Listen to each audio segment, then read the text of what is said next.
Doctors said visiting hours were over, but he never left.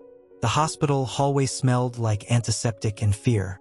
Aisha sat on the cold bench outside the ICU, her hands shaking, her eyes fixed on the red light above the door.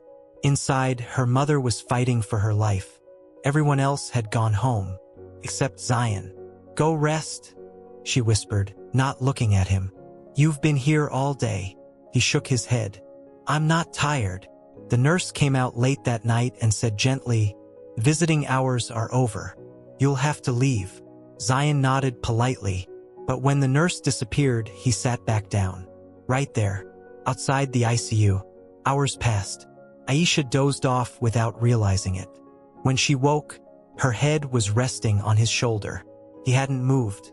His jacket was wrapped around her like a promise. "I didn't ask you to stay," she said softly. "I know," he replied. "That's why I did." At dawn, the doctor finally smiled. "She's stable." Aisha broke down, crying into Zayan's chest.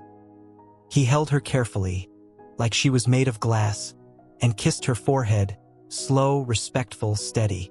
Later, as sunlight filled the hallway, she looked at him and realized something.